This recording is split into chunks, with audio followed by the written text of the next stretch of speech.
Buenos días, muchas gracias por estar del otro lado de este video. Hace mucho que no hago uno y voy a hacer uno sobre el tema de las drogas.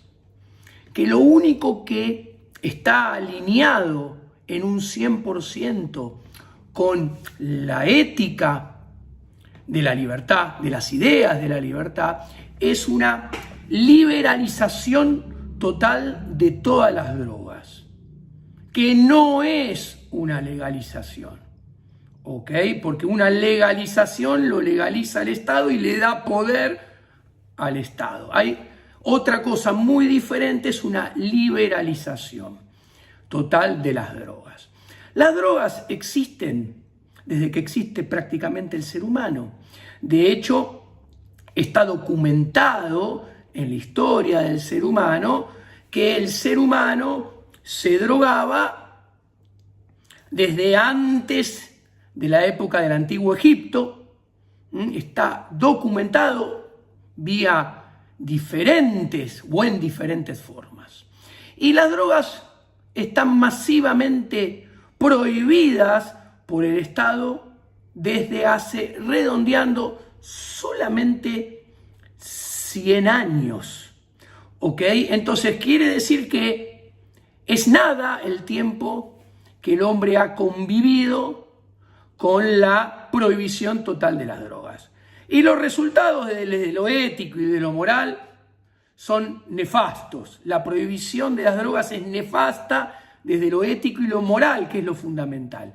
Ahora, cuando pasamos al terreno del utilitarismo, los resultados en el terreno del utilitarismo, que es sobre el cual sustentan la prohibición de las drogas, los resultados son nefastos. Obviamente, el ser humano enfrentaba mucho menos problemas y mucho menos costos resultantes de las drogas cuando las drogas eran totalmente libres, y enfrenta mucho más costos en todo sentido y mucho peores resultados con la prohibición de las drogas que nacen al comienzo del siglo XX. El siglo XX que ha sido testigo del avance del Estado sobre el individuo como nunca antes en la historia de la humanidad. Un avance del poder político sobre el poder social como nunca antes en la historia de la humanidad. Un avance de los medios políticos sobre los medios económicos, la propiedad privada y la libertad del individuo como nunca antes en la historia. Y la prohibición de las drogas es un gran mojón en este fenómeno, ¿ok? Que obviamente se acrecienta con el paso del tiempo, y el siglo XXI es el perfeccionamiento de todo lo malo del siglo XX en este sentido. Ahora bien, yo les recomiendo, no voy a hacer un análisis histórico porque no estoy preparado para hacerlo, les recomiendo que lean al gran maestro Escotado, recientemente fallecido. Les recomiendo este libro para que entiendan la historia de las drogas. Yo tengo esta versión, que es la versión corta, abreviada, que es lo que yo deseé leer. Pero el que quiere profundizar mucho más, tiene la versión completa, que es un libro así, no es un libro así. Y les recomiendo leer Los vicios no son delito, de Lysander Spooner, que voy a pasar a analizarlos.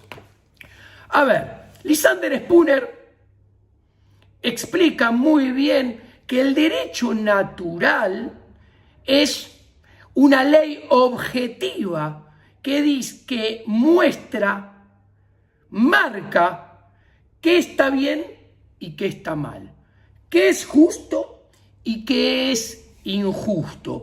Y este derecho natural, presentado, analizado, deducido por Lysander Spooner, le pone un paraguas a la acción humana que es subjetiva, o sea, hay un paraguas objetivo sobre la acción humana subjetiva. ¿Qué quiere decir? Que la acción humana debe enmarcarse debajo de los lineamientos objetivos que marca el derecho objetivo para que esa acción humana esté bien, sea justa. Por el contrario, si esa acción humana subjetiva por debajo, que debería estar por debajo del derecho natural, se desalinea del derecho natural y actúa por fuera del derecho natural, esa acción humana obviamente está peleada con la ética de la libertad, produce daño, es inmoral. ¿Ok? Las ideas de la libertad se defienden desde la ética de la libertad, o sea, desde el plano moral de lo que está bien y lo que está mal. Nunca deben ser defendidas a partir de argumentos utilitaristas, menos aún del utilitarismo colectivo, que son el alimento del Estado, el mejor anabólico para que el Estado intervenga persiguiendo determinado fin colectivo que el Estado se inventa a través de medios que el Estado se autoprovee mediante coaccionar violentamente a los privados, sacándole el producido de su riqueza mediante impuesto inflacionario o mediante endeudamiento. O sea, todo argumento utilitarista colectivo, que es en el cual se basa el Estado, es inmoral. Porque acabo de explicar cómo se financia. Entonces, prohibir las drogas con el argumento de la salud pública es inmoral, porque la salud pública existe por fuera de la ética de la propiedad privada. Entonces no hay nadie que la demande voluntariamente. En consecuencia, no tiene señales de precio. Y en consecuencia, el Estado no sabe qué, cuánto, cómo, ni de qué calidad, ni dónde proveer esa salud pública. O sea, utilitariamente, este utilitarismo colectivo, al no poder tener cálculo económico, está condenado a fracasar. ¿Ok? Más aún, es un error científico. ¿Por qué? Porque tenemos, a partir de la escuela de la elección y de la teoría de los bienes públicos, señores que se autoarrogan el poder de construir una función de bienestar general que procuran maximizar. ¿Ok? Y ellos asumen que la maximizan luchando contra la droga y pretendiendo que la gente va a estar mejor si hay menos gente que se droga.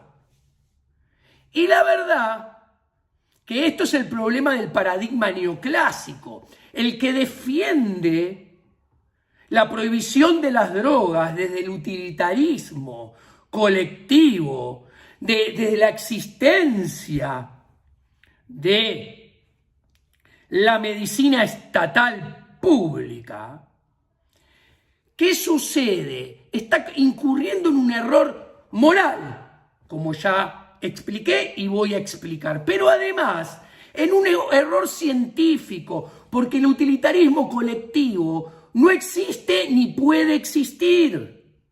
¿Por qué? Porque las preferencias, los gustos, las necesidades son permanentemente cambiantes. Las limitaciones son permanentemente cambiantes. Las restricciones son permanentemente cambiantes. El conocimiento se va descubriendo, creando en forma permanente. Y yo no sé qué voy a saber mañana. Y ese conocimiento que todavía no tengo y no sé en qué va a consistir, tampoco sé cómo me va a hacer actuar y qué me va a hacer preferir. ¿Qué quiero decir? Esto es la acción humana, esto es la escuela austríaca, que está en la vereda de enfrente, es la antítesis al modelo neoclásico, que el modelo neoclásico asume en forma equivocada que el conocimiento está dado, es objetivo, hay información perfecta. Entonces, asumiendo toda esa irrealidad, permite que burócratas del Estado y economistas neoclásicos defiendan el utilitarismo colectivo, que no es otra cosa que construir una función de bienestar social diciendo que todos, hoy y siempre, vamos a maximizar nuestra utilidad social minimizando los drogadictos. Y esto está mal, porque la utilidad solamente puede ser individual. ¿Ok? Yo puedo construir mi función de utilidad individual. Cada uno de ustedes pueden construir su función de utilidad individual. Y solamente cada uno de nosotros podemos correr detrás de intentar maximizar nuestra utilidad individual. Solamente cada uno de nosotros. ¿Por qué solamente cada uno de nosotros? Porque solamente cada uno de nosotros tenemos la información y el conocimiento relevante para poder hacerlo. Cada uno de nosotros sabemos qué nos gusta, qué preferimos, qué no nos gusta, qué odiamos, qué es importante para cada uno de nosotros, qué no lo es, qué restricciones y limitaciones enfrentamos. Entonces solamente nosotros podemos intentar construir nuestra función de utilidad o bienestar individual y tratar de correr detrás de ella con las restricciones que nosotros solo conocemos. Y aún así es probable que nos salga mal. ¿Ok? Existe esa posibilidad. Y no solamente existe esa posibilidad en la foto, sino que en la película nosotros mismos, como vamos aprendiendo constantemente, vamos cambiando, modificando nuestra función de utilidad. No es la misma a lo largo del tiempo. Y solamente nosotros sabemos cómo cambia. Entonces, nosotros solamente la podemos cambiar y nosotros podemos solamente intentar perseguirla. O sea, defender la prohibición de las drogas desde la construcción de una función de bienestar general que asume que se maximiza el bienestar general, minimizando los drogadictos, y que para minimizar los drogadictos el Estado debe agarrar las armas y prohibir el consumo de las drogas, vejando la libertad de la gente, es un horror científico.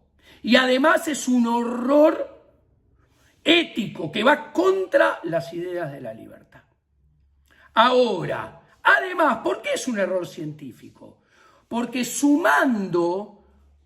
porque cada una de nuestras funciones de utilidad no se pueden sumar. Entonces no se llega nunca a una función de utilidad social sumando horizontalmente cada una y todas de las funciones de utilidad individual. ¿Ok? Pero además, siguiendo con el utilitarismo, todo ilustra que están equivocados. Es muy sencillo. Como el utilitarismo colectivo es inmoral, como el utilitarismo colectivo es un error científico, todas las instituciones, como la medicina estatal, como la prohibición de las drogas desde el Estado, como la lucha desde el Estado contra las drogas, como son todas instituciones que van contra la ética de la libertad y son por ende inmorales, solamente pueden tener malos resultados. Vayamos al grano con 4 puntitos.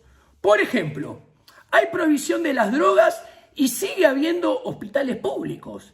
Ahora, estos hospitales públicos atienden más víctimas baleadas, acuchilladas, como producto de la nueva guerra contra el narcotráfico,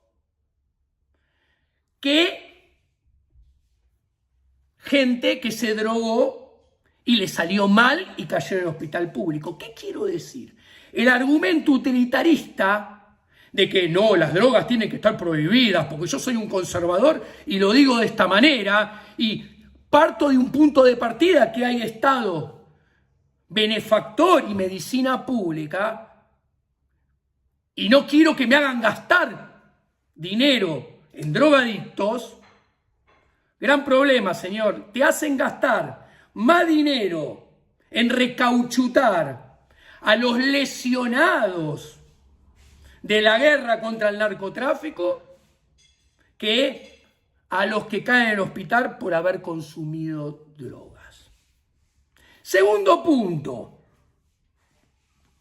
no menos importante.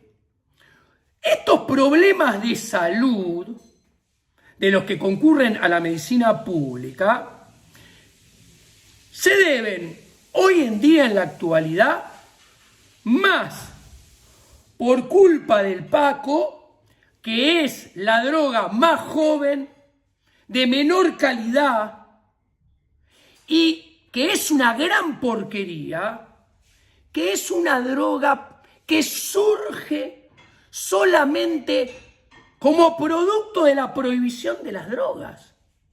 Cuando las drogas eran libres, no había Paco. ¿Por qué tienen que inventar una droga de muy baja calidad? Para que sea barata, para ofrecer un producto para la gente que no tiene plata. ¿Y por qué es esto? Porque en la prohibición de las drogas levanta el precio de las drogas hasta niveles extrambóticos, generando rentabilidades extraordinarias, que ya voy a hablar de esto, para el Estado, para el productor de drogas y traficantes de drogas y para los fabricantes de armas. 3 actores que se enriquecen extraordinariamente a partir de la prohibición de las drogas. A ver, la prohibición de las drogas es una intervención triangular, violenta del Estado, que no es otra cosa que prohibir a que 2 personas comercien en libertad un bien, como cualquier otro. Es una prohibición a que alguien produzca en libertad un determinado bien como cualquier otro. Las drogas. Que si hay un productor de drogas, ese productor de drogas produce esa droga porque hay un agente privado, un consumidor privado, que va y se la compra voluntariamente. Y si se la compra voluntariamente dentro de la ética de la libertad, esa compra está bien, porque al ser voluntaria revela que ese productor está ofreciéndole un bien que le satisface o que le satisface una necesidad al consumidor. Pero ¿cuál es el problema? Es que la prohibición de las drogas está por fuera de la ética de la libertad. Todo lo contrario. Es un negocio, como dije, para el Estado, para los productores y traficantes y para los fabricantes de armas que se benefician de esta nueva guerra contra el narcotráfico. Es muy sencillo de ver. La prohibición, como toda intervención del Estado, genera una rentabilidad extraordinaria. El Estado, que prohíbe las drogas, ¿cómo usufructúa esa rentabilidad extraordinaria? Esa rentabilidad extraordinaria es, para el Estado, más gasto público. O sea, crea ministerios, crea secretarías, crea puestos de trabajo, crea más policía especial, crea divisiones especiales de militares que luchen contra la droga. Todo esto es gasto público. Es más poder económico para el Estado y es más poder político para el Estado. Genera más gasto público, más puestos de trabajo, más poder político, más poder económico, que se ve ¿en dónde? En que tiene que cobrar más impuesto inflacionario y endeudarse más a futuro para poder proveer la defensa de la sociedad que debe quedar libre, que debe quedar exenta de las drogas. ¿Quién es el segundo que se beneficia? El productor y el traficante. El productor, a partir de la prohibición, descubre, crea, se da cuenta que hay una rentabilidad extraordinaria. Ve la oportunidad de ganar mucho dinero y asume el riesgo. Riesgo porque es ilegal. ¿Qué sucede? Obviamente esta rentabilidad extraordinaria, espuria, que surge de la prohibición, se mantiene en el tiempo. ¿Por qué? Porque como las drogas está prohibida, es el Estado que prohíbe que entren nuevos actores económicos al mercado de las drogas, haciendo desaparecer esa rentabilidad extraordinaria. La rentabilidad extraordinaria queda in eternum por la prohibición. Ahora bien, ¿qué sucede? Los traficantes y productores se constituyen en un oligopolio. Un oligopolio que se caracteriza y se distribuye o intenta distribuirse monopolísticamente en términos geográficos, con zonas exclusivas para maximizar la rentabilidad extraordinaria. ¿Quién es el tercer beneficiado de esta rentabilidad extraordinaria? Los fabricantes de armas. Los fabricantes de armas que le venden más armas al Estado para luchar contra el flagelo de las drogas y también le venden más drogas a los productores y a los traficantes que se tienen que defender de producir algo que está fuera del derecho positivo. Obviamente, en este marco de rentabilidad extraordinaria, todos estos actores, Estado, productor y traficante y fabricante de armas, y acá también hay que meter a la Administración de Justicia, o sea, a los juzgados, porque si fueran libres sería un delito menos. Y si no es un delito contra el derecho positivo. Habría un delito contra el derecho positivo menos, por lo tanto se necesitarían menos jueces, menos juzgados, menos secretarios de juzgado, menos empleados públicos que se ocuparan de esta patraña. Todos estos actores tienen grandes incentivos para asociarse, porque esa asociación potencia la rentabilidad extraordinaria que se perpetúa a lo largo del tiempo y les trae enormes beneficios que nunca disminuyen para ellos. Del otro lado, ¿quién es el único perjudicado de todo esto? El único perjudicado de todo esto son los ciudadanos de a pie, los ciudadanos que vivimos de los medios económicos y nos perjudicamos todo. El que le gusta las drogas y el que no le gusta las drogas. ¿Por qué todos? Porque obviamente, como esto está condenado al fracaso por todo lo que expliqué, el Estado cada vez tiene que saquear más y más recursos del sector privado para financiar la guerra contra las drogas. O sea, cobran más impuesto inflacionario. ¿Y esto qué es? Es una vejación de la propiedad privada y de la libertad de los individuos. Entonces, es inmoral. ¿Ok? Los individuos estamos cada vez peor por la lucha contra las drogas. Segundo, esta prohibición, al sacarnos cada vez más recursos y cada vez nos obligan a hacer cada vez más lo que jamás elegiríamos hacer en libertad, que es pagar impuestos inflacionarios, como si fuera poco, como nos saca cada vez más recursos, nos perjudica en nuestro utilitarismo individual, porque cada vez vamos a tener menos recursos para comprar los bienes y servicios que sí elegimos adquirir en libertad y que sí satisfacen nuestras necesidades. Todos los ciudadanos, además, segundo punto, estamos peor. ¿Por qué? Porque tanto los que no consumen drogas como los que consumen drogas, cada uno de ellos y todos de ellos enfrentan cada vez un escenario cada vez más violento con una nueva guerra contra las drogas más virulenta y con peores resultados.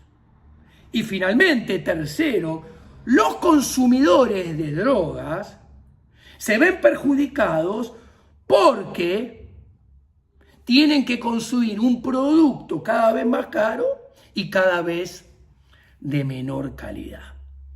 ¿Ok? Entonces nos damos cuenta que todo el argumento de la prohibición de las drogas es inmoral porque está peleado con la ética de la libertad.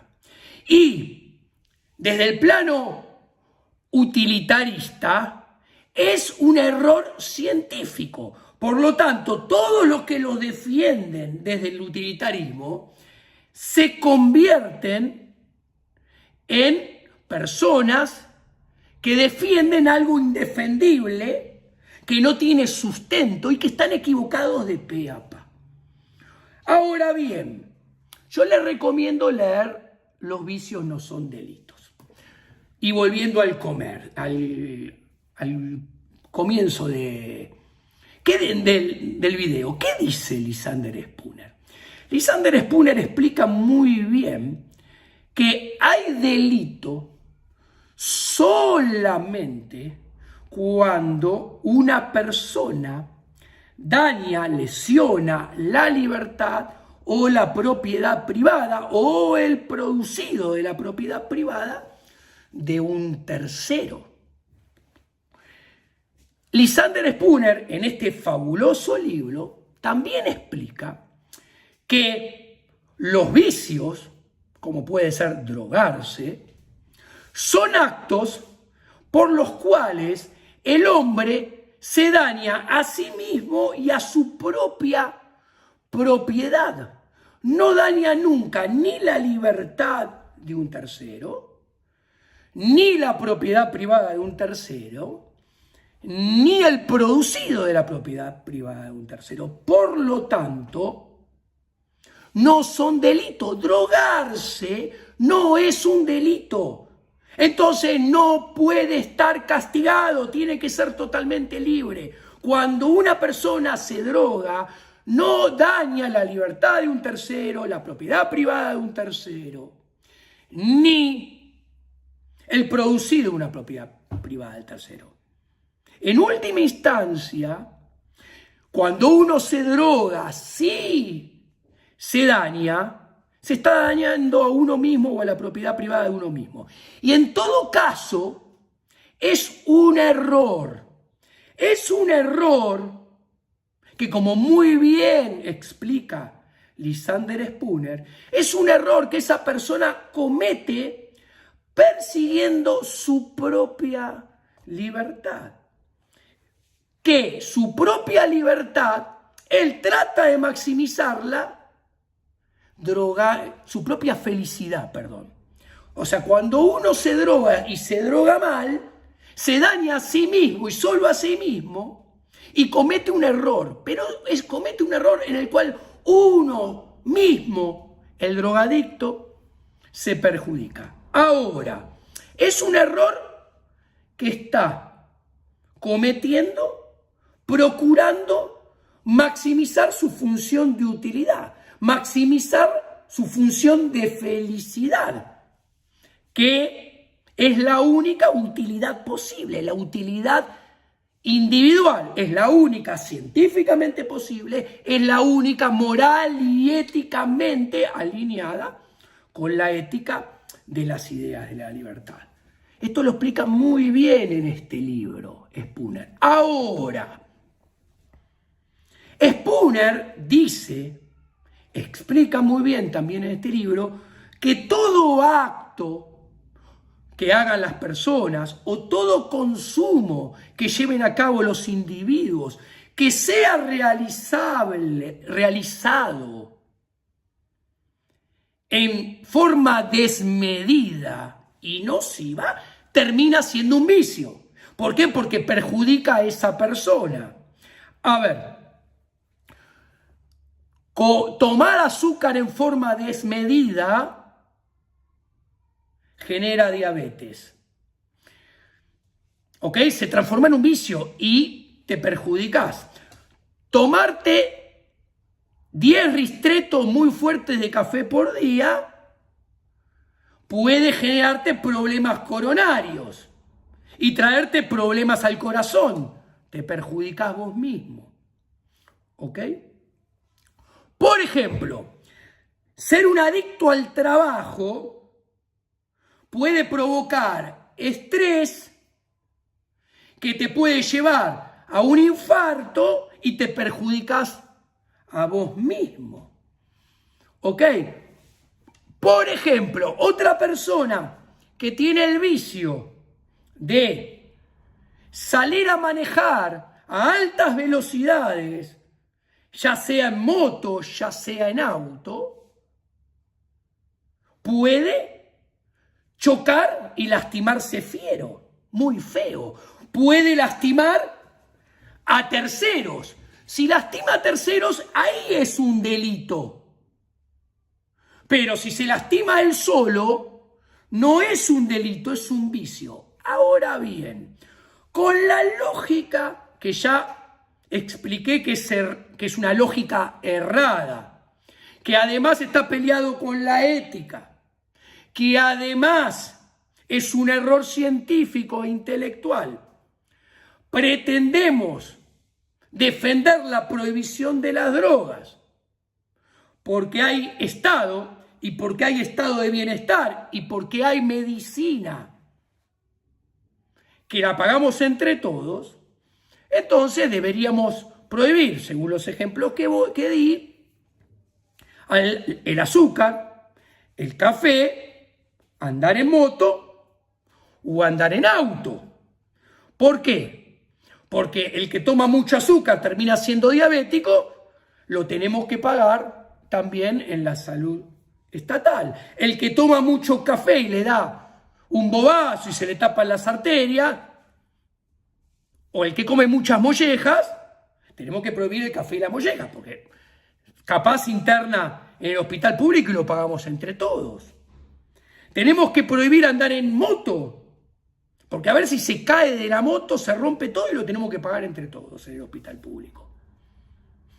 Ahora, y el que va manejando un auto, corriendo una picada por la costanera y se incrusta contra un árbol y se lesiona él solo, va a caer el SAME, lo va a llevar al hospital público y lo vamos a tener que pagar entre todos. También tenemos que prohibir los autos.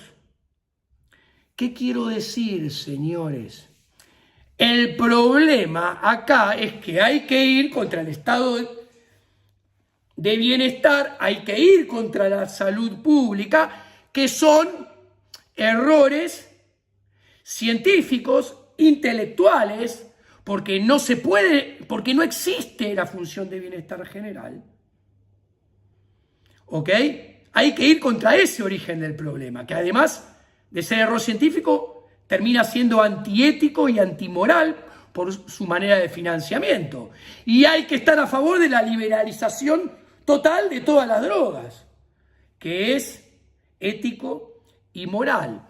Pero además, como para cerrar, como bien explica el maestro Escotado, creer que la gente se va a morir toda drogándose es creer que la gente es estúpida, es parte de la arrogancia del político, que en realidad es ignorancia y además es hija de putés. ¿Por qué?